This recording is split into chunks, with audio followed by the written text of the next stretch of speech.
Shalom, queridos, graça e paz, sejam todos bem-vindos novamente ao nosso canal. Passamos um tempo sem os vídeos, mas nós estamos de volta. Às vezes demoramos, mas voltamos. Que Deus te abençoe. Obrigado por continuar aqui no nosso canal. E eu peço que você continue compartilhando da palavra do Senhor. Como é importante nós nos deixarmos ser usados por Deus para proclamar a palavra do Senhor aos quatro cantos dessa terra. Sabemos que todos os dias a proximidade da volta de Jesus é cada vez mais visível, não só aos nossos olhos físicos, mas na região espiritual. Nós temos sentido esse peso de que a presença do Senhor, a volta dele está cada vez mais próxima. Então ele conta comigo e ele conta com você para continuarmos compartilhando a palavra dele, para que outros sejam livres, libertos e sarados em nome de Jesus.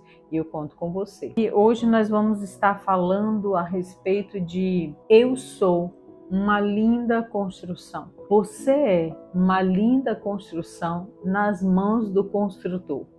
Nós temos o oleiro, nós temos um construtor que toca em nós, que aperfeiçoa a nossa vida, que nos trata, que nos molda.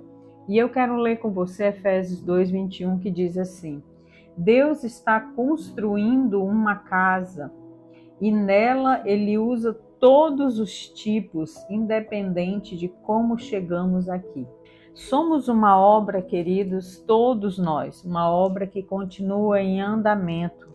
Nós não somos uma construção abandonada, nós estamos numa constante obra em andamento. Estamos sendo reconstruídos todos os dias.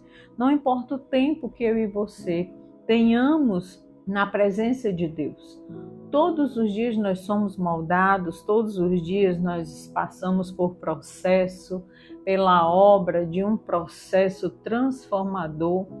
Nós nunca estaremos prontos a não ser naquele dia, na glória, onde nós receberemos um corpo incorruptível, uma mudança num piscar de olhos. Mas até a eternidade, eu e você estamos nesse processo, nessa obra em andamento. E às vezes, queridos, quando nós vamos mexer na nossa casa, quando nós vamos fazer uma reforma, quando nós vamos fazer uma obra dentro das nossas casas, meu Deus, como é desafiador.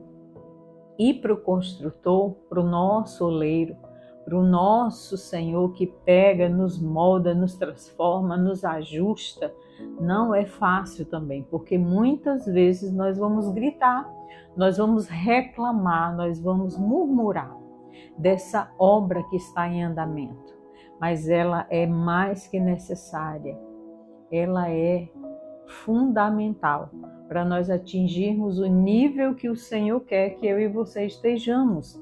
Então Ele estará sempre, constantemente nos moldando no processo. E lá em Hebreus 3, eu vou ler de 1 a 5, diz assim: Portanto, prezados amigos cristãos, companheiros nessa vocação, até as últimas consequências, olhem com muita atenção para Jesus. Ele está no centro de tudo em que cremos, pois foi fiel em cumprir tudo que Deus ordenou.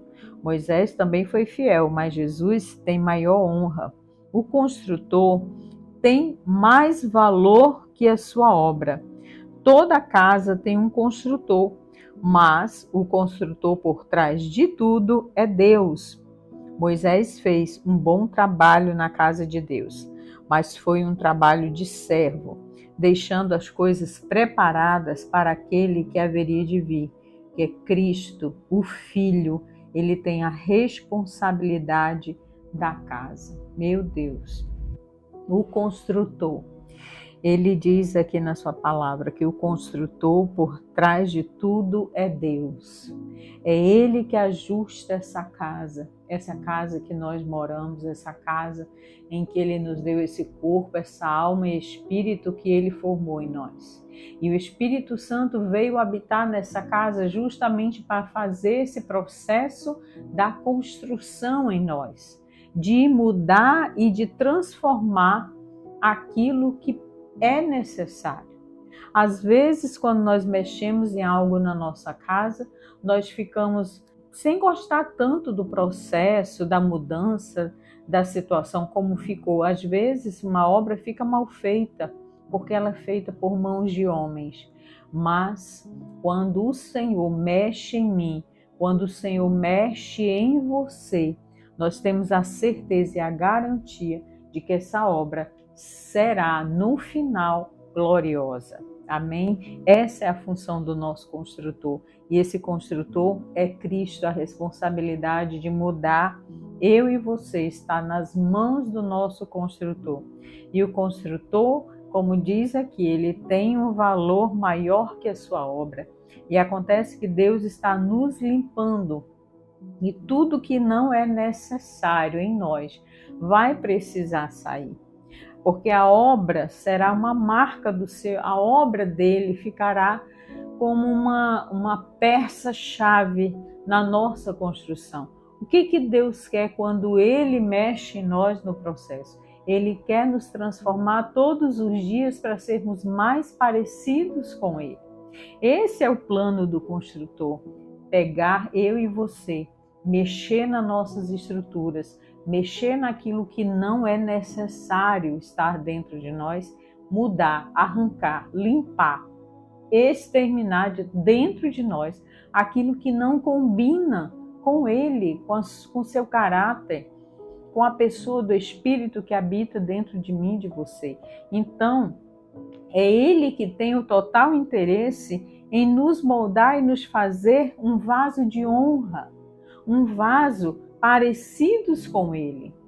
Porque quanto mais eu e você formos moldados, transformados, passarmos pelo processo de transformação e sairmos cada vez mais parecidos com o Senhor, meu Deus, que honra é ser um vaso aprovado nas mãos do Senhor, nas mãos do oleiro, nas mãos do construtor.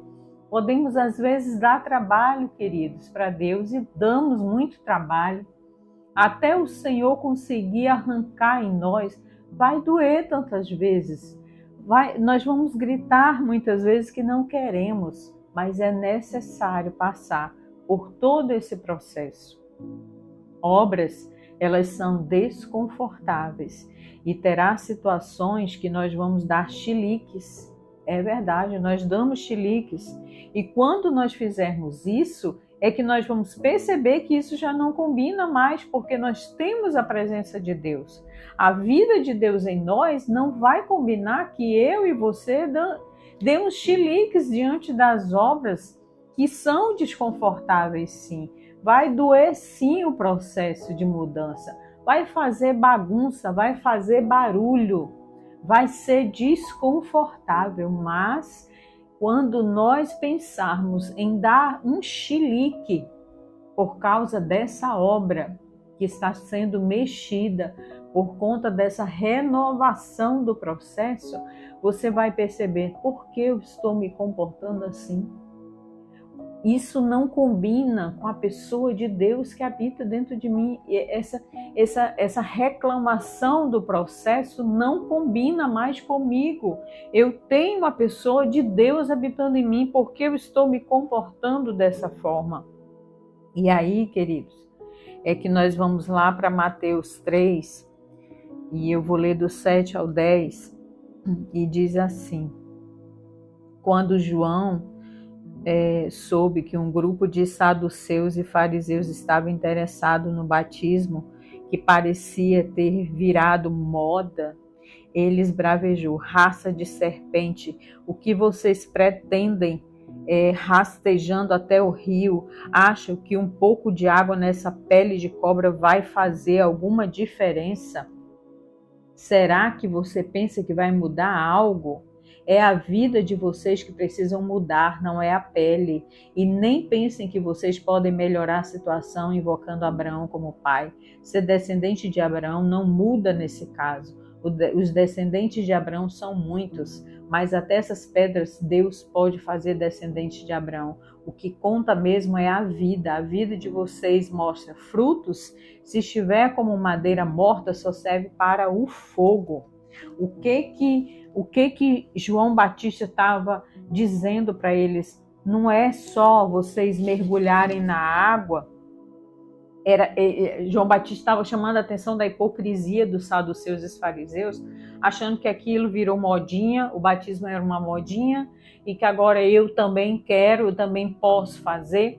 E aí João Batista vem e diz: vocês não passam de umas cobras, de umas serpentes escondidas dentro, achando que apenas lavar a pele de vocês vai mudar quem vocês são. Não vai mudar, porque o que precisa mudar não é a pele, é o coração de vocês, são as atitudes de vocês. Então, o que ele está fazendo aqui? Ele está expondo a hipocrisia dessas pessoas que estavam se recusando deixar o construtor mudar a vida dele. Quantos de nós nos comportamos como esses fariseus e saduceus, onde nós dizemos para Deus: mexe aqui, mas não mexe nesse canto não. Eu não gosto. Eu fico incomodada quando mexe nisso aqui, quando tenta arrancar isso de mim. Quantos de nós fingimos que está tudo bem e dentro de nós escondemos coisas que ferem a natureza santa de Deus que habita em mim e em você? Quantos de nós estamos vivendo uma vida de hipocrisia como fariseus e saduceus? Queriam lavar a pele, mas não queriam lavar o coração.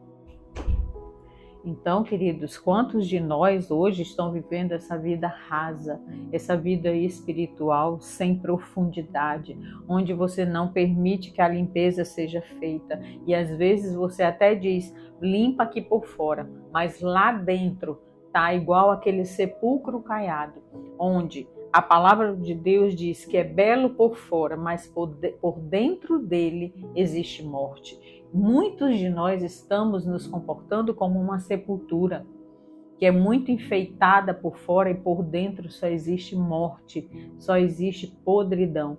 E era essa hipocrisia que João Batista estava expondo na vida dos fariseus e saduceus. Vocês não precisam lavar a pele, vocês precisam lavar o coração.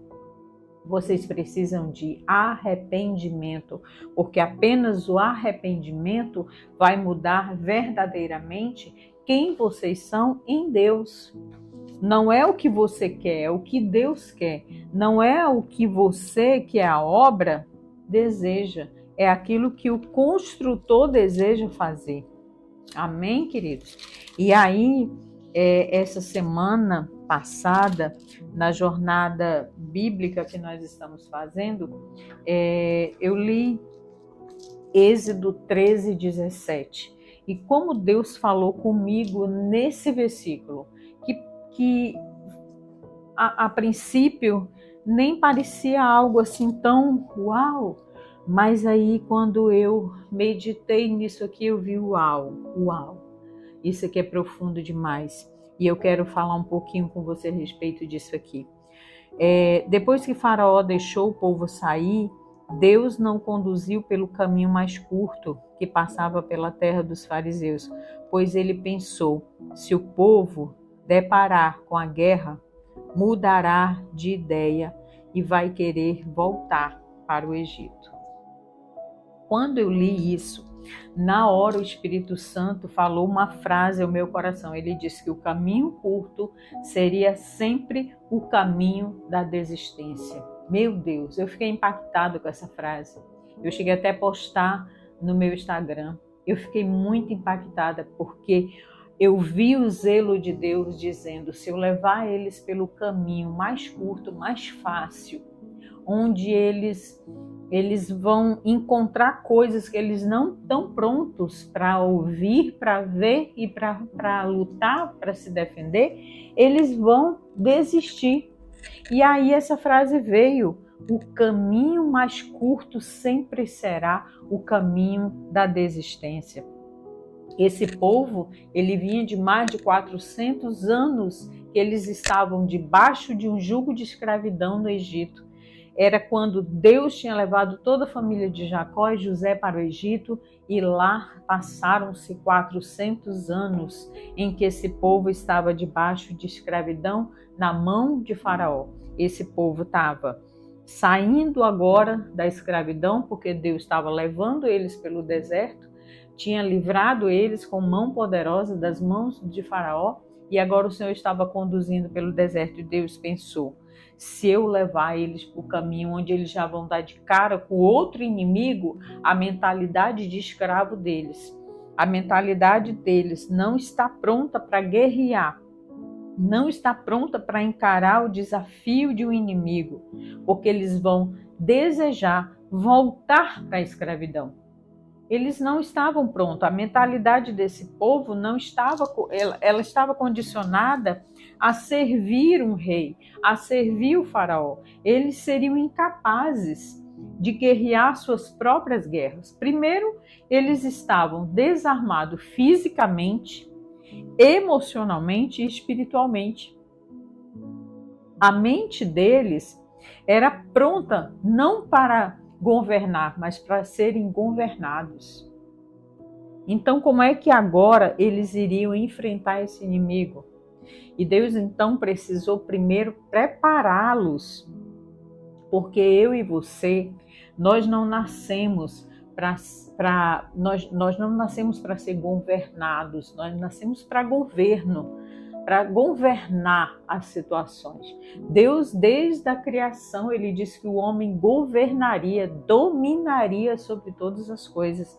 Mas aqui, a mente de escravo, ela pensa que ela nasceu para ser governada. Eu não posso governar, eu tenho que ser governado. Essa é a mente do escravo. A mente do livre, ele diz: não, eu nasci para governo, eu nasci para governar. Mas a mente do escravo diz: eu nasci para ser governado. E era com essa mentalidade que esse povo estava saindo lá do Egito. E agora era essa mente deles.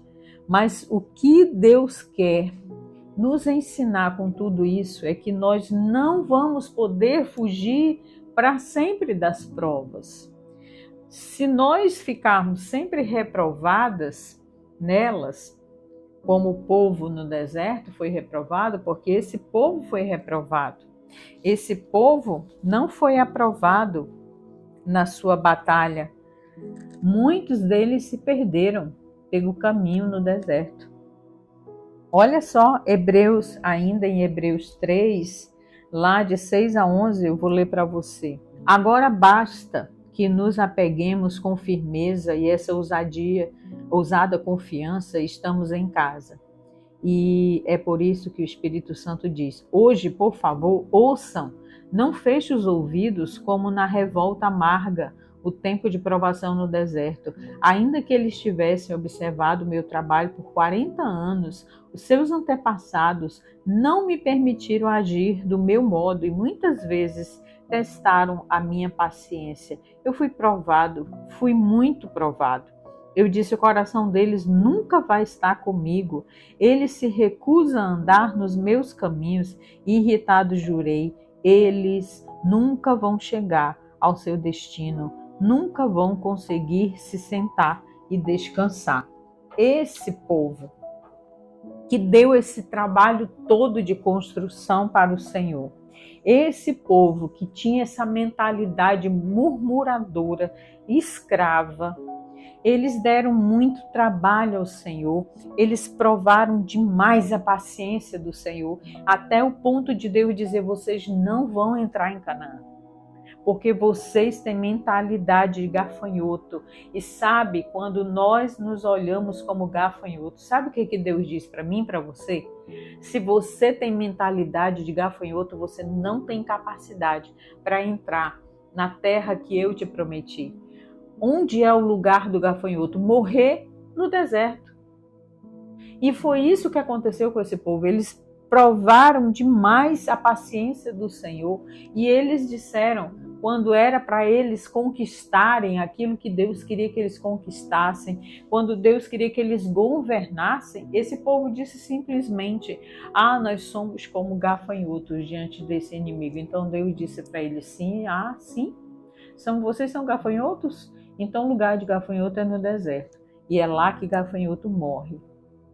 E a gente sabe que só Josué e Caleb, e com as pessoas com menos de 20 anos, puderam entrar em Canaã, na terra de Canaã, porque a mentalidade deles foi diferente. Mas enquanto nós estivermos nessa mentalidade, com esse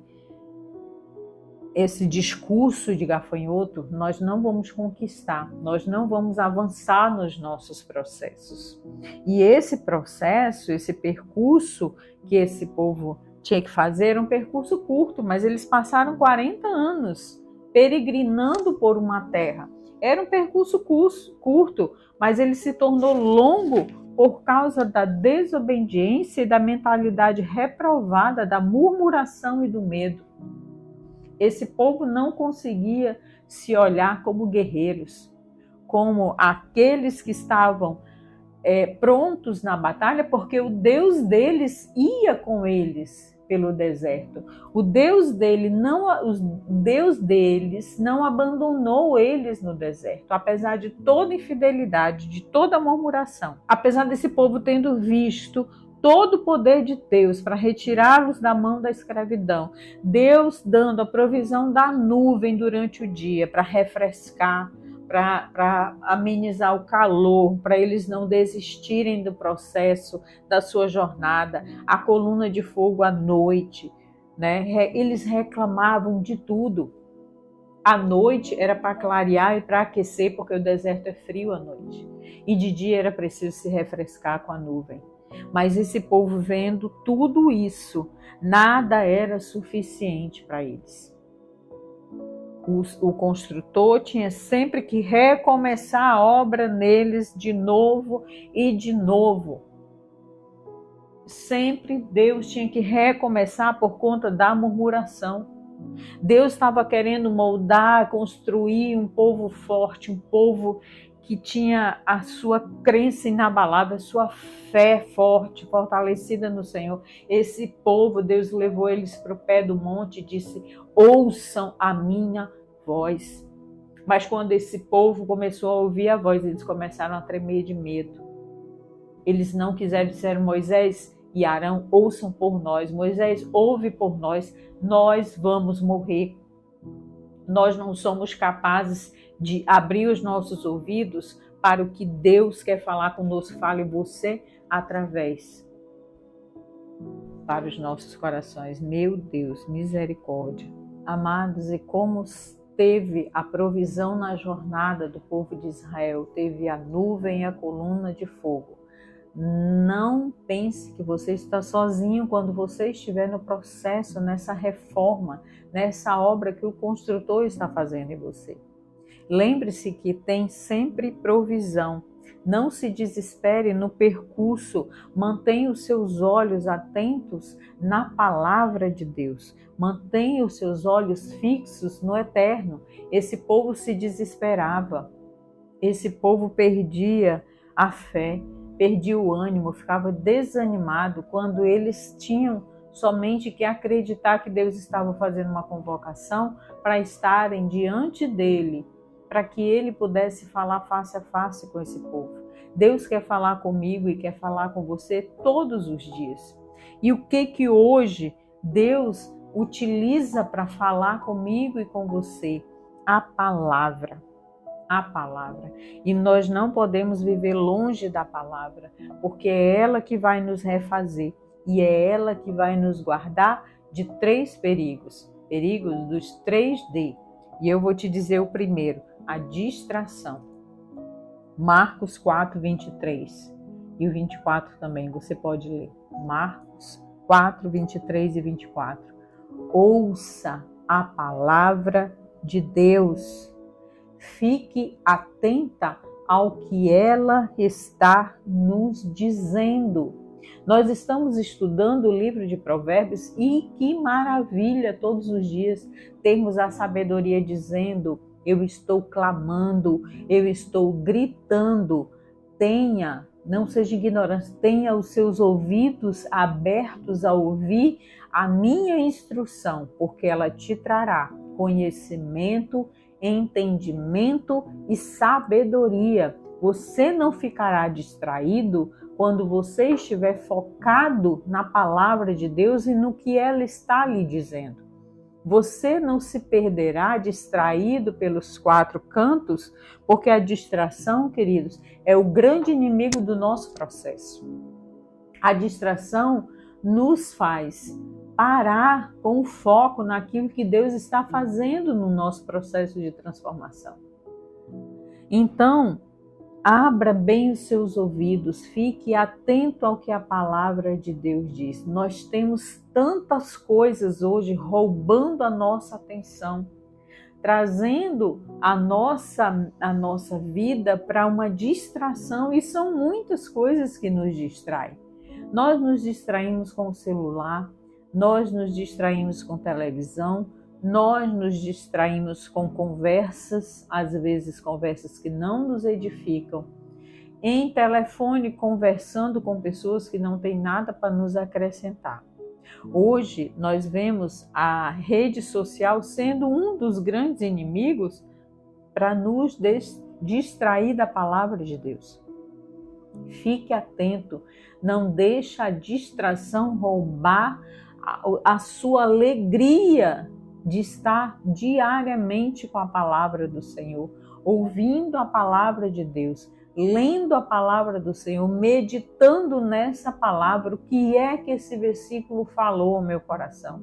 Lembra que eu te falei de Êxodo 13:17? Como Deus na mesma hora falou para mim que o caminho mais curto sempre seria o caminho da desistência. E é exatamente isso que o diabo quer fazer comigo e com você. Eu procuro um caminho para me distrair, o caminho mais curto é o caminho da desistência. Se eu focar no meu celular, se eu focar em outras coisas que não seja a palavra de Deus, ele vai me trazer desistência. Desistência do quê? Desistência de ler e de orar e de buscar a face do Senhor. Eu vou estar distraído. Hoje, quando nós menos esperamos, pronto, passou o dia. E aí, passou o dia. Perdemos a oportunidade de estarmos focadas em Deus.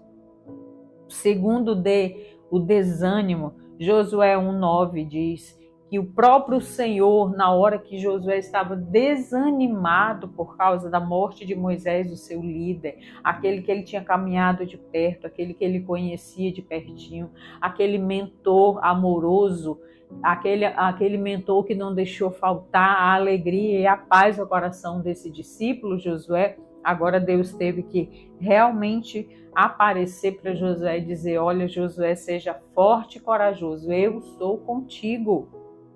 Eu não posso deixar que a dor me desanime pelo caminho. Vai ter situações difíceis? Vai, mas Deus, ele não é um construtor que abandona a obra dele pelo caminho.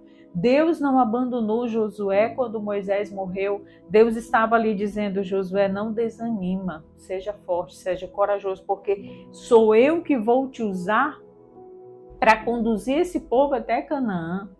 A missão não foi abortada, o processo não foi abortado, eu continuo com você, então não desanime. Alegre-se, seja forte, seja corajoso.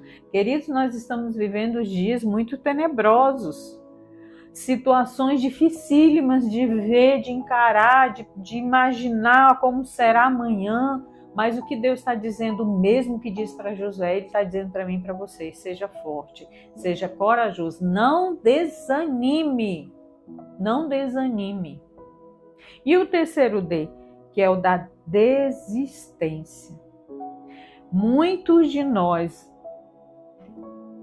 somos tentados a desistir pelo caminho. E Tiago 1:12 diz que feliz é aquele que persevera, aquele que se mantém, que permanece. O céu, querido, foi feito para essas pessoas que perseveram na fé.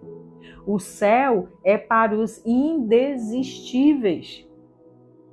são para aqueles que sabem que não podem parar a sua jornada, que não podem parar o processo da obra.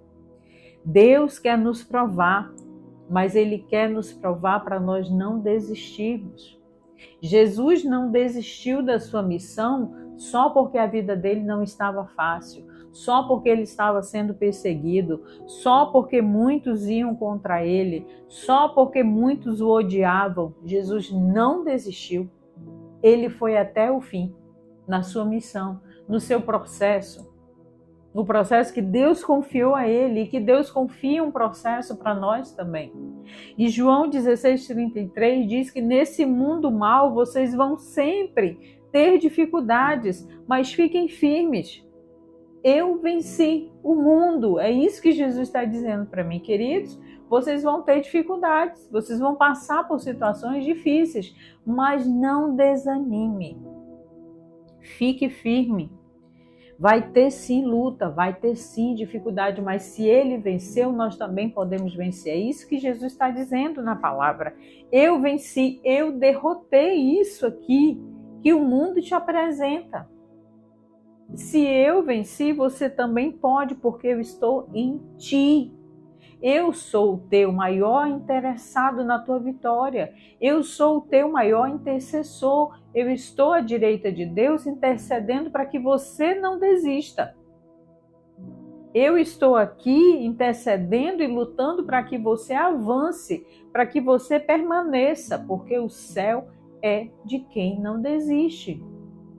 E aí, se nós cremos em Jesus, nós não ficaremos, queridos, o tempo todo abalado com todas as situações. Se nós cremos em Cristo Jesus, que Ele venceu e que nós estamos sim no mundo em que tudo é abalado. Todas as coisas desse mundo é abalada, mas as coisas celestiais, as coisas em Deus, se nós ficarmos firmes nele, nós ficaremos seguros e nós vamos desfrutar de paz, porque o reino de Deus é a única coisa que é inabalável. Todo mundo se abala, o mundo inteiro abala, as estruturas do mundo abalam, mas quem está em Deus é inabalável. Olha, queridos, quando parecer que nós estamos atravessando um momento difícil, é porque nós estamos perto de vencer esse processo. Mas todas as vezes que o inimigo sabe que nós estamos perto de vencer um processo de transformação, ele vai lutar para que eu e você venhamos a desistir. Olha, eu quero te convocar e te dizer, abra mão da angústia do processo. Não fique angustiado quando você estiver passando um processo de dor, um processo de dificuldade, um processo de obra, de construção. Não atrase a obra dessa construção que está sendo feita em você.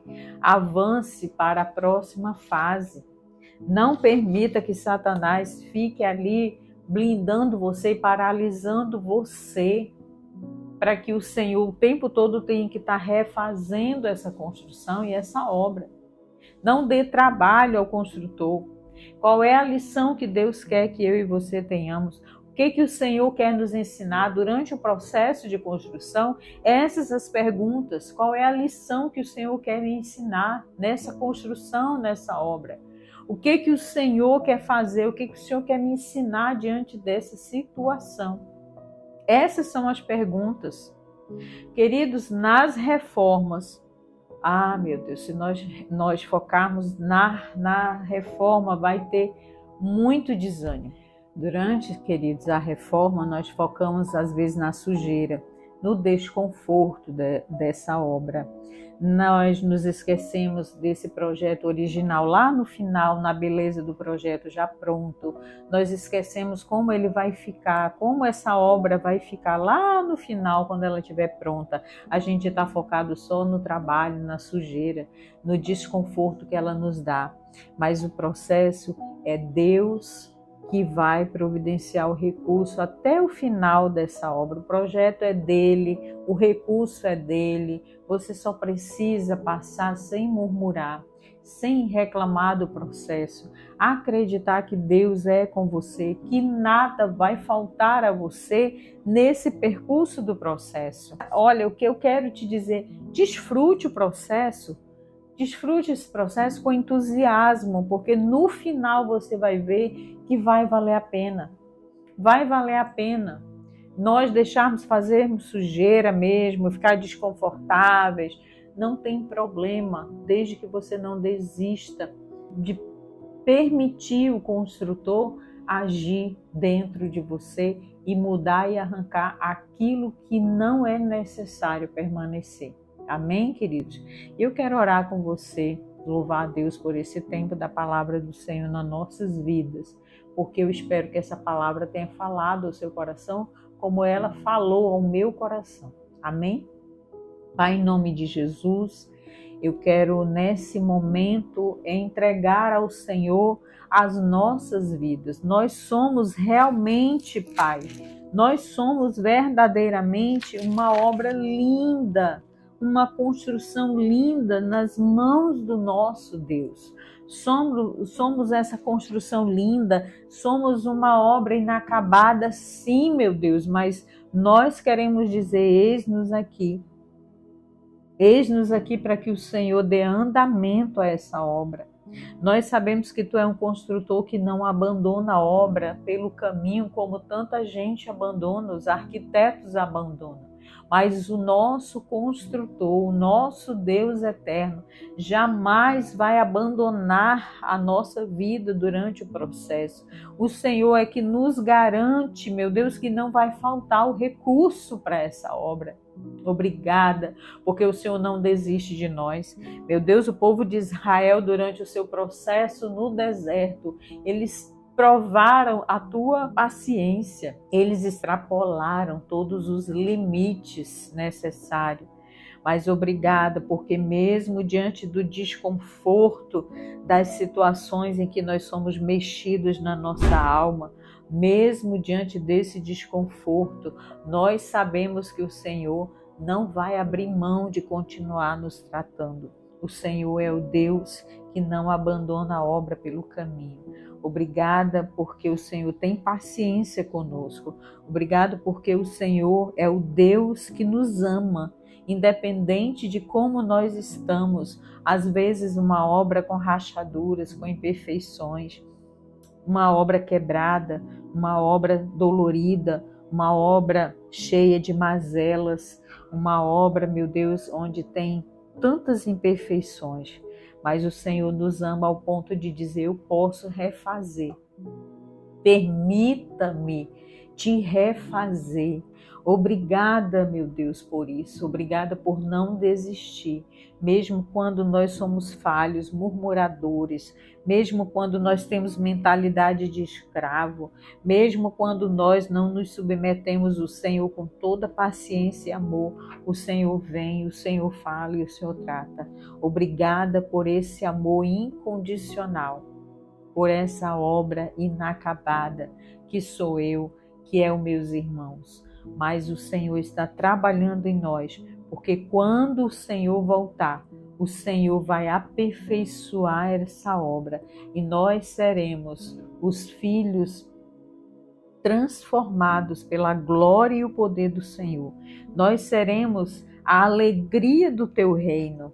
O Senhor tem nos preparado para chegarmos diante do Senhor como vasos de honra, vasos santificados pelo Senhor. Obrigada, Pai, obrigada.